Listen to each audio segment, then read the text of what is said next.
This episode brought to you by Stamps.com. Why go to the store to get stamps when you can have them printed right at home for your convenience? Also brought to you by DoorDash, the app that brings you food you're craving right now, right to your door.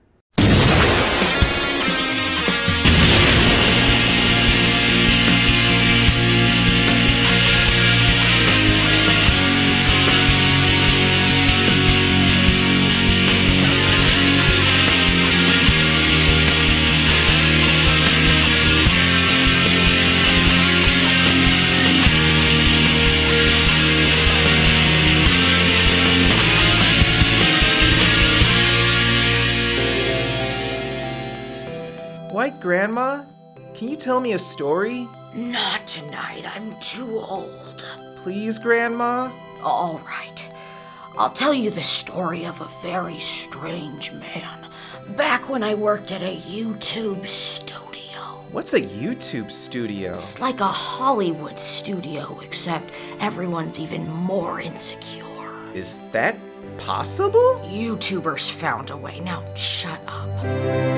In the studio, a strange man appeared, dressed in black with messed up hair and a pale complexion. Tim Burton? That's right, the boy in high school you always pointed to and said, I think he'll be okay. Hey, Tamara. Oh, are we still talking about this guy? Of course, my hit show Wednesday put me back on the map. Damn it, why couldn't we stop watching that? I knew it wasn't going to be anything that great. It was like goth comfort food. That's how I make my living. Hey, guys. Oh, God, no! If it isn't my biggest fan, the Nostalgia Critic, tell me, how's your Burton corner? That was a long time ago. I was a teen. I've grown up since then. Clearly. Well, as my biggest fan, Please don't call me that. I wanted to run some ideas by you. Here, this is Oyster Boy on an adventure with mermaids. Well, it's weird, but... But I kind of want to know a story. Oh, and this is the Pincushion Queen. I don't know. I'd see a movie about her. And finally, Voodoo Girl. Wow, so how does this work? Does she stick pins in herself and it hurts someone else? These are all great ideas, Tim. You gonna turn them in the movies? I've already lost interest. Hello? Good news, Tim! Beetlejuice 2 is a go! Well, that's fantastic. So much better than these stupid ideas I was working on. I'll be right there. Beetlejuice 2? Tim, your other ideas are so much better. But I remember enjoying Beetlejuice, just like I remember enjoying Alice in Wonderland, Willy Wonka, Dumbo, The Addams Family, and Planet of the Apes. You see, there's a certain feeling connected to it that you just won't understand. It's called, Nostalgia. No, Hollywood has another name for it, greed. Well, off to my next underwhelming reimagining. So where are we on this guy? Batman. When people hear the name, they immediately think of original, dark, fairy tale-like movies such as The Nightmare Before Christmas, Beetlejuice, Corpse Bride, Frankenweenie, and so forth. It's honestly impressive a director with this niche a style would be this successful for so long. But yes, while some adaptations are expected from a director like this, he really seems to have abandoned fresh new concepts for revisiting material he clearly has a nostalgic connection to, whether they make sense to revisit or not. But I think we too have a nostalgic connection to this guy, and want to see him succeed when he sparks that fresh excitement with a new dark original idea. Similar to what he used to do with films like Edward Scissorhands.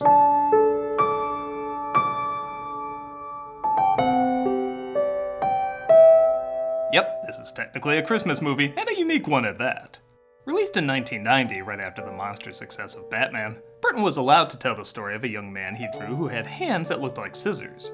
Co-written by the wildly talented Caroline Thompson, well, mostly talented, the two of them constructed a modern suburban fantasy combining dark fairy tales and the story of Frankenstein. This honestly makes a lot of sense, as suburbia can feel like a very surreal place, and even the Frankenstein story has a lot of Grimm's fairy tale elements to it. Over 30 years later, does this film have the same magic that made it a hit back then? Well, let's take a closer look. Are you including his review in your story? Well, is it any different than the boring ASMR you fall asleep to? I see your point. Let's take a look at Edward Scissorhands. The film opens with an old woman, played by Winona Ryder, telling a story to her granddaughter Goldilocks in one of the three bears' beds. There was a man who had scissors for hands. A man? Yes. Hands? Scissors? No, scissor hands. Idiot. Side note, for 1990, that old lady makeup is pretty impressive. Okay, she looks a little bit like Mitt Romney cosplaying as Maggie Smith, but that just gives her more character. A long time ago, an inventor lived in that mansion. He lived in a model town because it was literally a model. Yeah, I either want to see the HBO logo or the spider from Beetlejuice at the end of the shot. He also created a man. He didn't have a name? Of course he had a name. Idiot. Seriously, you're an idiot. Avon calling. We see an Avon lady named Peg, played by Dianne Wiest, going from house to house selling Avon products. Come on, Peg, I never buy anything from you. You know that. I know. Bye. Bye, Helen. Like many Burton movies, the casting in this film is pretty great. Every single person has a ton of personality that you understand immediately. Dianne Wiest particularly has so much heart and kindness. I like them both. Well, great. You don't actually think I have any money, do you?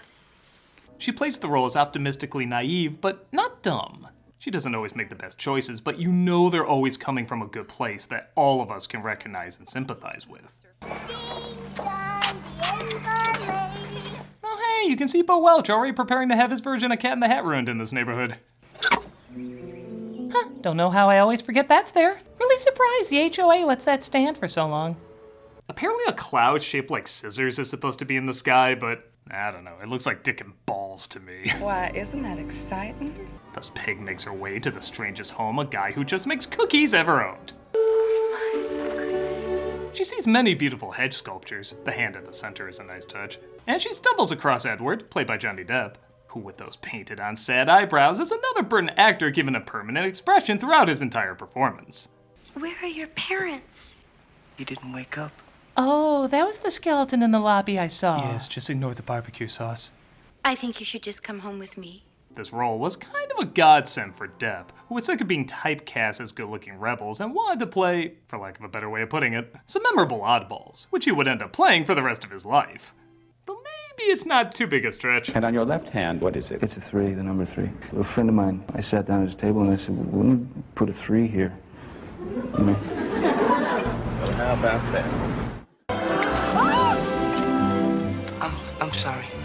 No, don't be. Depp plays the part great, always finding a naive innocence that Caroline Thompson said she based a lot on her dog. The dog? Which I guess makes sense. If somebody told me a guy dressed like that crawled on all fours and barked, it wouldn't surprise me. Peg drove by, and she had somebody with her in the car. Did you get a good look at it? You look kind of pale. Yes, be right there!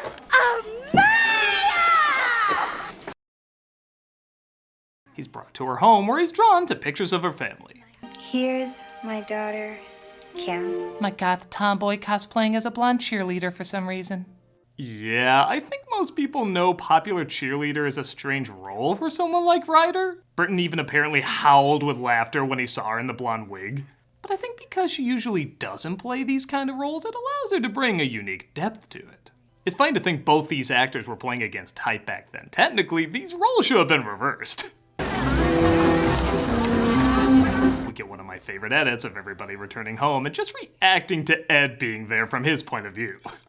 I bet the view must be spectacular, huh, Ed? I've lost me pee! Burton said out of all the actors, Alan Arkin was the closest to being a 100% suburbanite. His ability to both care and not care at the same time does ring true to that culture. Edward, you did us! Oh, Phil, it's us! Yes, it is. Speaking of which, want a great impression of social media?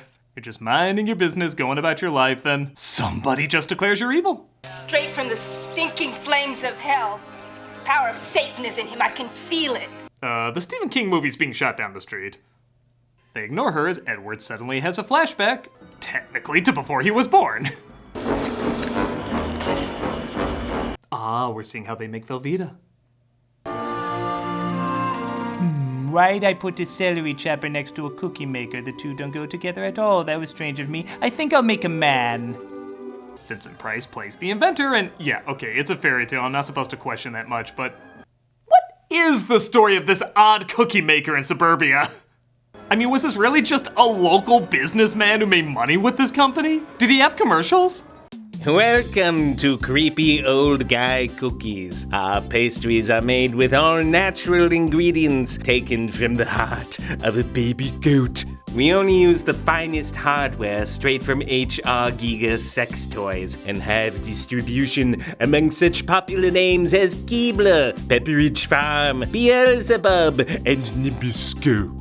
Most factories average roughly 95 million cookies per day, but at our fine establishment, where sometimes the cutters do their job properly, we average 50 in an hour. I may not be a mathematician, but... Oh, I think I did the math wrong. Anyway, purchase creepy old guy cookies. I'm bored. Edward is introduced to the neighbors, who certainly find him odd, but kinda like that there's something different in town. Now, we'd like to invite you to our card game Friday night. Only thing is, you can't cut. Well, at least my nose isn't gushing blood. Oh, what do you mean by that? Later that night, Edward has another flashback to being made by the inventor. Let us pretend that we are in the drawing room and the hostess is serving tea. Many numerous little questions confront us. One of the best elements in the movie is the visual storytelling. A lot of flicks over-explain everything when something as simple as a book showing the inventor's plans gets across all the info you need. And guards us from all humiliation and discomfort. Yeah, screw it. I'm going to make a woman. Kim returns from a trip with her friends in Optimus Prime, unaware of her new roommate. Oh, I really hate having Scissorhands right now. Thus we ask the age-old question, why were waterbeds a thing again? They straighten things out and Kim quickly realizes Edward has a crush on her, despite her already having a boyfriend named Jim, played by Anthony Michael Hall. Kim! Oh no, you forgot your cookies. These aren't easy to come by either. We had an old guy who used to deliver them. I wonder what happened to him. Speaking of which, this also makes for an interesting economical discussion. I understand you're not charging for your gardening, Edward. Marge made him cookies today. You can't buy the necessities of life with cookies. No, but you can make a man from cookies. What's that? I'm cookies. Yet another talent is discovered from Edward, as he can not only cut dogs' hair, but women's hair as well.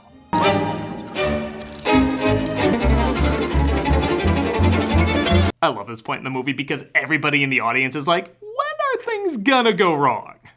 People always predict he's gonna give a bad haircut or accidentally nip the dog or just something's gonna go south here. It's great seeing people know something bad is gonna happen. They just want to jump to it because they don't want to get even more attached to this guy for his inevitable downfall. What did you do to your hair? Edward cut it. Isn't it wild? Huh, I didn't know he could cut hair. Maybe I was wrong about him. Mrs. Hands. Things do start to go south in more ways than one, though, as one of the neighbors tries to seduce him. Why, Eddie, you're trembling. So am I. His complete cluelessness is amazing to watch. It's like when somebody pretends to understand cryptocurrency. Speaking of non-reactions, everyone's take after Edward says what happens is amazing. And then she showed me the back room where she took all of her clothes off. Edward, I can't tell you how thrilled I am. I'm just as pleased as Punch. The father not even noticing, Kim looking horrified, the son trying not to laugh, and Pig's complete inability to comprehend what was just said makes for a hilarious moment you have to watch more than once to soak it all in. Get yourself a social security card, establish credit, and buy yourself a car. They want to open a salon for Edward, but they can't get a loan. And coincidentally, Kim and Jim are having their own financial issues, wanting to steal from his old man so they can afford their own van. Because my father keeps the damn room locked. We need Edward to get us in. This is the only scene I have an issue with in the movie. They have Edward come with them on the heist, but he gets caught and the cops are called on him. This is what begins his downfall. And it's not a huge issue, but I kind of want something more relatable for the downfall. I actually might have liked him more if he did accidentally nip somebody, kind of like what happens later. And everybody turns on him like they were waiting to without even knowing it. I feel like audiences can relate to accidents more than this weird, kind of forced heist plot. I don't know, the point's still gotten across, it works okay. I just think this part could have been tweaked a little. All right, cuff him. Edward is arrested but let go as Jim's father was told he didn't comprehend what he was doing. Listen, it could keep me up all night worrying about you. You watch yourself here. Dick Anthony Williams does a good job playing a very sympathetic cop, even though at times, he's not the best at what he does. All over. Go on home. There's nothing more to see. Well, I de-escalated this situation. Nobody's gonna die tonight. Edward reveals, though, he did know what he was doing, and he did it for Kim. I knew it was Jim's house. Well, then why'd you do it? Because you asked me to. We know I do is for you, honey. that joke's the best spot for a commercial. All right. Hello, Douglas. Oh, hey. Doing some Christmas stuff? Yeah. Did you remember to add Stamps.com to your list? My God. It's all right. I'm so sorry. It's okay, Douglas. I've let you down. No, you didn't. I've let us down. Well, that you did. I don't know what to do. It's okay, Stamps.com understands. We all make mistakes. Stamps.com has been helping businesses like yours save time and money during the holiday rush for 25 years, with easy access to USPS and UPS services and premium rates for all your postage needs. I'm so sorry. The holidays are hard enough. Make things easier with Stamps.com. With Stamps.com, all you need is a computer and printer. They even send you a free scale so you'll have everything you need to get started. Now taking care of orders on the go is even easier with the Stamps.com mobile app. It is? It is. You fool. If you need a package pickup, you can easily schedule it through your Stamps.com dashboard. And if you sell products online, Stamps.com seamlessly connects with every major marketplace and shopping cart. Oh, no! Order shipping, mailing supplies, labels, and even printers from the supply store. Get huge carrier discounts up to 84% off USPS and UPS rates to help your bottom line. Plus, Stamps.com automatically tells you your cheapest and fastest shipping options. Been around for 25 years, right? For 25 years, Stamps.com has been indispensable for over 1 million businesses. Get access to the USPS and UPS services you need right from your computer anytime, day or night. No lines, no traffic, no waiting. I want that special deal. There is a special deal. Give me the special deal. You don't deserve it. But you can get it anyway. Give your business the gift of Stamps.com so your mailing and shipping is covered this holiday season. Sign up at Stamps.com/nostalgia for a special offer that includes a 4-week trial, plus free postage and a digital scale. No long-term commitments or contracts. Just go to Stamps.com/nostalgia. Well, thank you. This is very helpful. Oh, good, buddy. Very nice. This is good talk. Hey, have you eaten yet? I'm sorry. I don't forgive you, DoorDash. You're lucky they're more forgiving than me. Your holiday deals are here on DoorDash. From December 1st to the 12th, deck your doorstep with this season's biggest savings on gifts, groceries, meals, and more at the price you want. Make DoorDash your secret weapon for holiday savings. Skip the in-store rush and enjoy deals on holiday essentials delivered from the best of your neighborhood. Get the items on your gift list, the grocery list, and then some, all in one app. That's incredibly convenient, I know. Looking for wallet-friendly holiday party essentials? DoorDash has you covered. With thousands of grocery, restaurant, and retail stores available nationwide, you'll find deals on whatever you need, when you need them. With special offers daily, you never have to show up empty-handed. With DoorDash, you can get everything you need for a happy holiday season, delivered fast. I know I do not deserve to ask you this. You're looking to save even more. You know me so well. Well, you can. I'm eating my hand. As a Dash Pass member, you can enjoy exclusive offers and perks all season long. You'll also get a $0 delivery fee and reduced service fees on eligible orders too. Would you like a cat? Go throw up. Order now and enjoy holiday savings with DoorDash. Use the code CRITICHOLIDAY to get 50% off up to $10 value when you spend $15 or more at convenience, grocery, or select retail stores on DoorDash. Terms apply. Please take the cat. Okay, I'll take him. Actually, you can't. I'm just you recording this later.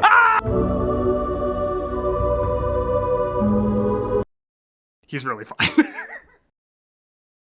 Doug plays Spider-Man 2 every Friday on Twitch. We also have content 5 days a week. Hope to see you there.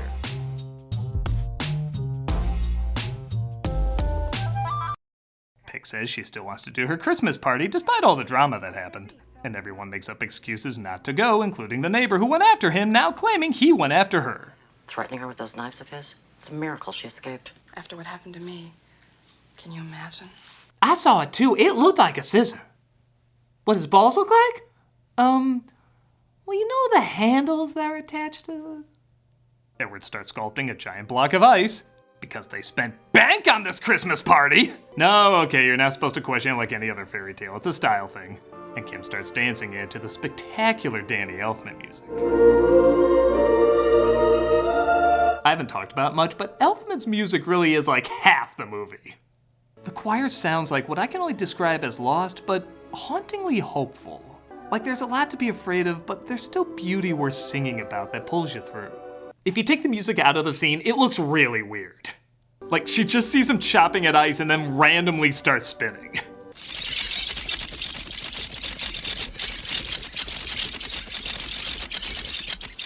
She looks high, but with the music, you instantly see why she was sucked into the beauty of the moment.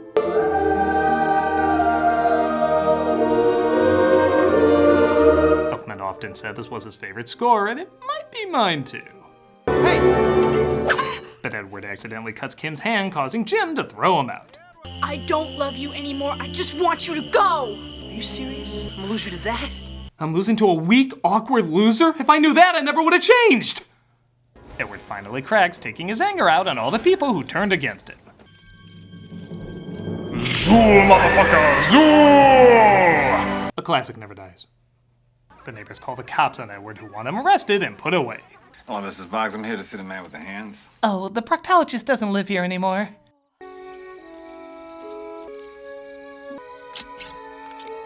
I always like to think the dog couldn't see in this scene, so he's like, "Whew, thanks, mister, I couldn't see a thing. Ah, monster!" Are you okay? Yes, are you okay? He makes his way back home where Kim is waiting and decides he deserves a pity hug. This causes him to have another flashback to the final time he ever saw his creator, about to give him human hands. Oh, that Chipotle's coming back to haunt me. There's different ways to interpret Edward touching his cheek. I always thought he looked at the plastic inside the hands and compared it to the blood that was inside the inventor, showing he isn't and never will be human. But I've heard the theory he just wanted to wake him up, but cutting his face showed it was never gonna happen. I also heard he just wanted to give one last embrace, but everything he touches, he destroys. Maybe it's one of them, maybe it's none of them, maybe it's all of them. I like moments like this, where whatever you interpret, chances are it's gonna be meaningful to you in some way. Meanwhile, Jim tells his drunk friend about their breakup and wants him to drive them to her home. Forget holding her hand. Picture the damage you could do other places. That's sick. I'd still watch, though. Kim's brother Kevin starts to walk home, coming across the guy who told Edward never let anyone say he has a handicap. Have they caught him yet? Who? Him, that cripple. The puppeteer for that insult comic dog! But Edward sees the drunk driver is gonna hit Kevin, and he saves him, sadly resulting in him getting cut up. We get the trailer shot used in all the commercials. To this day, I still see the promotional credits over this scene. But the cop lets him go. He's gone. Let that bother him, all right? Has anyone considered how Avon can help? It is all over. I'm going. No, careful. The mob is unsatisfied and goes after him, but Kim gets a head start to see if he's okay. Hello, girl. Could you please bury me? I stink. She sees Edward is alright, but apparently not for long. No! There's something so funny about Edward's luck being so bad. Even when he's saved from a bullet, the debris from the ceiling falls on him. They should have had a duck land on his head while they're at it. Jim keeps trying to kill him off, but after he hurts Kim, Edward finally has enough. A lot of people had issue with Edward killing the bully, and honestly, it doesn't bother me. First off, it is self-defense. I mean, the guy tried to kill him several times. He was even carrying a weapon here, it's a little hard to see. Second, I think it kind of shows the nastiness of the world rubbed off on him.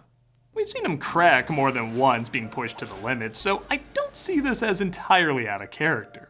The same way his kindness can rub off on the harshness of the town, the same way the harshness of the town can rub off on his kindness. Goodbye. Realizing they can never be together, Edward says goodbye to Kim, and Kim says that she loves him. The roof caved in on him. They killed each other. See? You ripped off his hand? Is that what you're supposed to do with a dead body? Yeah, only the ones with jewelry, so I guess it counts. I'm going home. I like the one who lied about him is the last to leave. Like maybe there's a hint of guilt in her, or maybe it was hitting her that I got to make out with a 26-year-old Johnny Depp.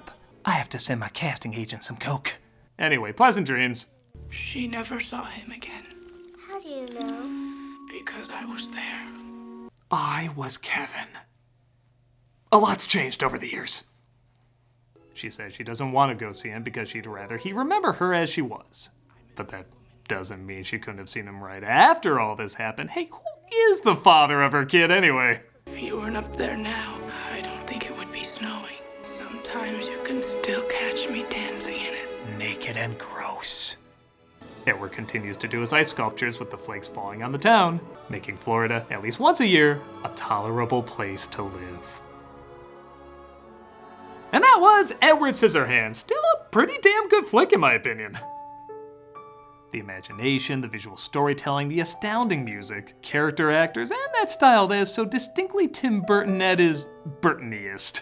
It's a film a lot of people think of, but not always around Christmas, and in a way, that's an even bigger compliment. It doesn't need to rely on the holiday in order to resonate with people, it just happens to be the setting, helping give the film even more of a unique identity when compared to other Christmas flicks. It's still enjoyable all these years later, and man, I wish Burton would return to films like these. Critic, we did it. We finally did it. We convinced Tim Burton to do an original idea again. It's called The Boy Who Had Nails in His Eyes. Nightmarish. I love it. Yes, we're finally gonna get something new from... Wednesday season 2. Damn it, we were so close. Let him go. It's better this way. It's clearly not. Yeah, but I've lost interest. Oh, I never saw anything he did again. Not after that night. You could still see his movies. You could still check them out. No, honey. I'd much rather remember his work the way it was. You see, before Tim Burton, we never had an excitement for these ideas. And afterwards, we did. I don't know if we would care so much about them if they didn't leave a big impact to begin with. Sometimes you can still catch me dancing in them.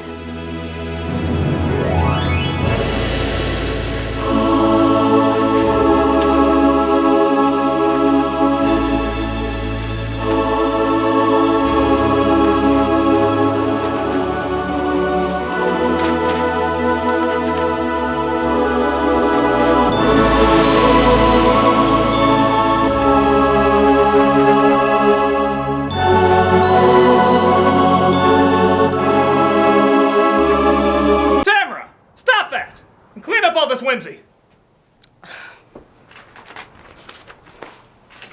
That'll teach you to dream.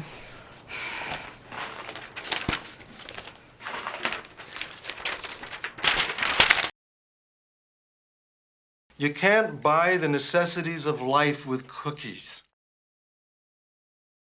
It's Cameo for Charity, and this month we're doing Toys for Tots. So if you want a video of me saying happy birthday, Merry Christmas, congrats, or whatever, go ahead and click on the link below and know you'll be giving to a good cause. With that said, I usually do Toys for Tots for December, and part of that is because of this funny story that happened when we were shooting the review of Christmas with the Cranks. I share it every year, and this year is going to be no different.